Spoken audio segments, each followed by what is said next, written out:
El infame filósofo Friedrich Nietzsche proclamó famosamente: Dios ha muerto.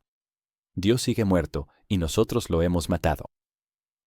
Una afirmación que se convertiría en una de sus citas más memorables. Estas palabras señalan el declive religioso que existía durante la época de Nietzsche, pero que avanzó aún más rápido durante los siglos XX y XXI. Muchos consideran a Nietzsche un impulsor de este declive, especialmente por sus opiniones sobre el cristianismo. Pero en realidad, él temía la desaparición de la religión.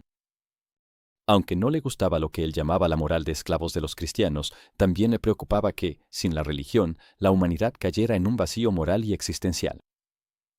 Se dio cuenta de que, después de que la gente se liberara de las manos de la Iglesia, quedarían desprovistos de cualquier alternativa viable que les otorgara los mismos beneficios que la religión les había dado durante siglos.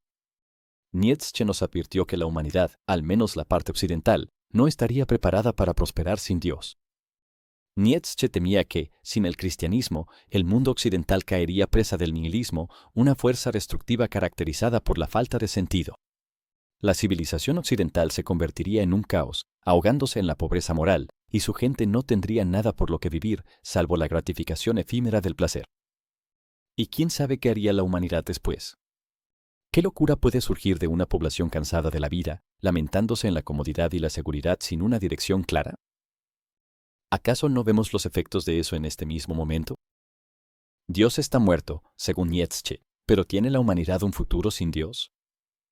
Este video explora la predicción de Nietzsche sobre un mundo nihilista, si su advertencia estaba justificada y el lío actual con el que lidiamos. Cuando mencionas la palabra religión en un país mayormente secular, como los Países Bajos, a menudo verás caras que muestran signos de aversión. No es raro que los holandeses se burlen de los religiosos, refiriéndose a ellos como personas que creen en cuentos de hadas. Después de todo, no está claro ya que la ciencia ha desacreditado muchas cosas que el cristianismo afirmaba, como el mito de la creación, la idea de que la Tierra es el centro del universo y el diluvio bíblico de Noé. Luego están las atrocidades y escándalos de la Iglesia, el abuso de su autoridad y la opresión de sus seguidores, lo que alejó a muchos.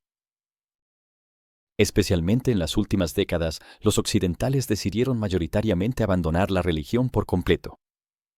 Particularmente en los Países Bajos, este declive se caracteriza por bajas tasas de retención en la Iglesia. Mucha gente literalmente se dio de baja de la Iglesia. El número total de cristianos tanto en Europa como en Estados Unidos está disminuyendo. Cada vez más personas se describen a sí mismas como sin afinidad religiosa. En Alemania, 500 iglesias han sido cerradas desde el inicio de este milenio. Y en muchos países occidentales vemos una tendencia a reutilizar los edificios de las iglesias. Algunas incluso se convirtieron en clubes de striptease y bares. Orgulloso de haberse liberado de las manos de la Iglesia, el occidental ahora abraza una libertad que no había experimentado en siglos, una sin obediencia ni guía de un poder supremo. El occidental ahora está solo, lo que le otorga la libertad de vivir como le parezca en cuestiones de moralidad, ética, sentido y espiritualidad. Pero al deshacerse del cristianismo, ¿no habrá tirado al bebé junto con el agua sucia?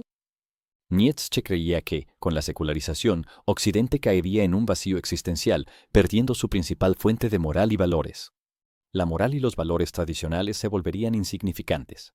¿Cuánto valor tienen cuando ya no existe una autoridad divina suprema que los respalde? Tomemos, por ejemplo, el valor de la bondad.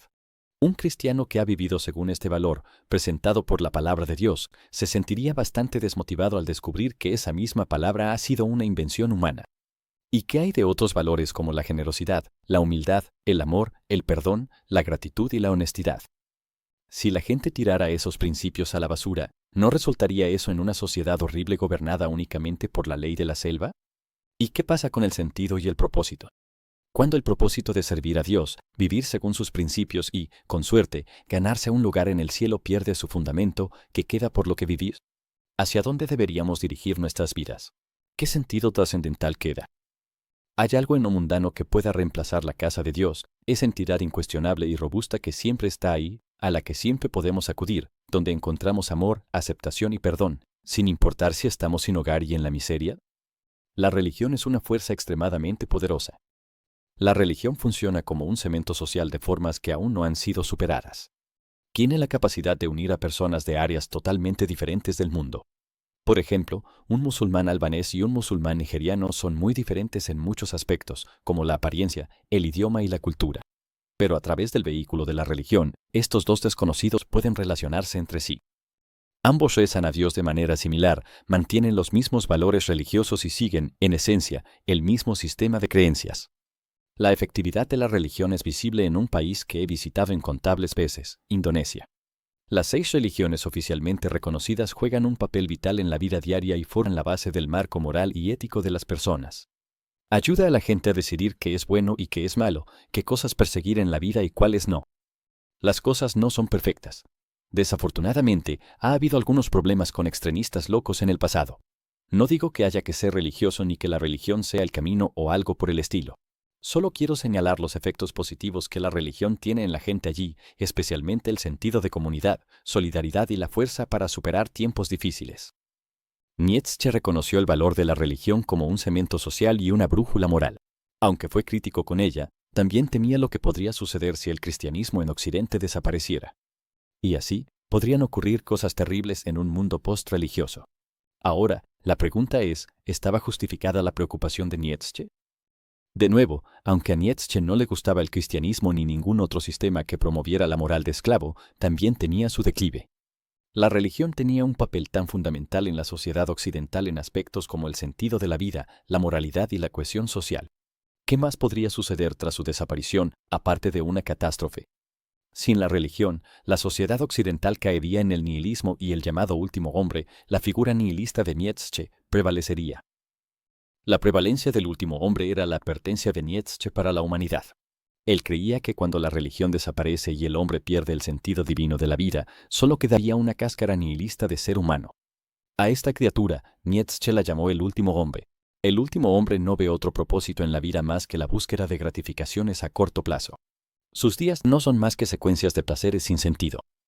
Toma su bebida en Starbucks, se va de vacaciones al mar, ve sus series, juega sus videojuegos, toma su cerveza, se divierte en la cama, come su pizza y paga todo esto trabajando en algún empleo repetitivo y que le destruye el alma.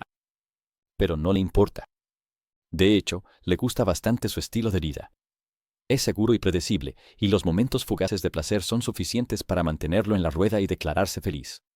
En su obra Así habló Zaratustra, Nietzsche afirmó, la tierra se ha vuelto entonces pequeña, y sobre ella salta el último hombre, que hace todo pequeño. Su especie es ineradicable, como la de la pulga de tierra. El último hombre vive más tiempo. Hemos descubierto la felicidad, dicen los últimos hombres, y parpadean al decirlo. Fin de la cita. No puedo evitar pensar en el protagonista del Club de la Pelea, conocido como el narrador, interpretado por Edward Norton en la adaptación cinematográfica. Su vida gira en torno a completar su guardarropa y entregarse a lo que él llama el instinto de admiración de IKEA, mientras trabaja en un empleo insatisfactorio. El antagonista, Tyler Durden, describe perfectamente la existencia del último hombre al decir, no tenemos una gran guerra ni una gran depresión. Nuestra gran guerra es una guerra espiritual. Nuestra gran depresión es nuestra vida. El último hombre rechaza todo lo que, según Nietzsche, hace grande a un ser humano. No busca la grandeza, no tiene valores sólidos, no es ambicioso, está casi completamente orientado hacia la comodidad y evita cualquier desafío significativo. Así que Nietzsche ideó un antídoto, el Übermensch o superhombre, que superaría el nihilismo y se recrearía a sí mismo. Entonces, con este último hombre al volante, ¿hacia dónde llevará el barco? ¿Será su predominio el fin del desarrollo humano? Avancemos hasta hoy. ¿Qué podemos decir sobre cómo resultó el mundo después de un periodo de secularización significativa? ¿Ha tomado el control el último hombre y empujado a la humanidad hacia el abismo? Cuando el cristianismo seguía siendo una piedra angular en la vida de la mayoría en Occidente, todo parecía más ordenado y sencillo. Había un solo significado último, una autoridad suprema, una sola manera de vivir la vida. La iglesia, generalmente ubicada en el centro del pueblo y siendo el edificio más alto y notable, era el lugar de referencia por muchas razones. ¿Necesitabas orientación? Ve a la iglesia. ¿Matrimonio? Ve a la iglesia. ¿Alguien falleció? Ve a la iglesia. ¿Eras pobre? ¿No tenías hogar y estabas necesitado? Ve a la iglesia. ¿Querías charlar y chismear? Ve a la iglesia. Esta institución tenía un papel tan importante en la vida de las personas. La vida sin ella era casi impensable. Cubrían muchas, si no es que la mayoría, de las necesidades humanas básicas, tanto prácticas como espirituales. Pero todo esto tenía un precio. Requería obediencia y fe en Dios, algo que hoy en día mucha gente rechaza. Ahora compara la simplicidad del pasado con la situación actual.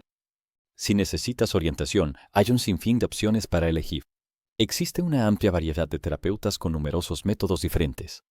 Hay libros, foros en línea y videos de YouTube que ofrecen ayuda, y algunas de estas fuentes son bastante dudosas. Algunos incluso usan ChatGPT como consejero. Otros, en vez de ir a la iglesia el domingo, se ponen un episodio del podcast de Uberman. Para la guía espiritual, hay tantas opciones que no vemos el bosque por los árboles. Algunos buscan refugio en la astrología, otros en movimientos New Age o el paganismo, o adoptan religiones exóticas que han llegado a la escena, como el Islam y el budismo. Algunos ven el fitness como su religión, el gimnasio como su templo y sus entrenamientos como sus oraciones. Incluso he leído sobre personas que van de festival de baile en festival de baile como una especie de peregrinación, satisfaciendo así sus necesidades espirituales. Me los imagino perfectamente, con su pan sacramental siendo esa pequeña pastilla química que los lleva directamente al éxtasis religioso. La falta de un sentido último lleva a la gente por caminos muy oscuros también. Toma como ejemplo a un grupo creciente de personas en Internet obsesionadas con la apariencia. Todo de lo que hablan es de líneas de la mandíbula, proporciones de la cara y los ojos, fuerza de la barbilla, anchura de los hombros, altura, etc. Para ellos, los rasgos corporales se han convertido en los nuevos valores. Ya no se trata de cuán honesto eres. Ahora importa cuán definida tienes la mandíbula. Ser una mala persona ya no tiene tanto que ver con cosas como robar o mentir. Eres una mala persona, o subhumano, como ellos lo dicen, si eres un tipo de 1,60 m con una barbilla débil. Es como si la falta de un sentido último hubiera reducido a estas personas a sacralizar los aspectos más superficiales y primordiales de ser humano. Supongo que eso refleja la obsesión de la sociedad actual con la apariencia. Pero esa es una historia para otro día. Creo que se puede decir con seguridad que, en lo que respecta al sentido y propósito, el mundo occidental es un desastre. Es un caos total y absoluto. ¿Pero realmente es algo malo? ¿Qué tan desordenado es este desorden? ¿Hemos dejado de desarrollarnos? ¿Estamos entregándonos a placeres lujosos a una escala que recuerda a algunos emperadores romanos? ¿Nos hemos convertido en este infierno posmodernista y marxista cultural en el que todo lo tradicional ha sido erradicado y la moral eclipsada? Aunque la sociedad sí muestra signos de nihilismo y nuestras definiciones de sentido y propósito están por todas partes, no creo que el declive religioso haya sido tan destructivo, al menos no todavía.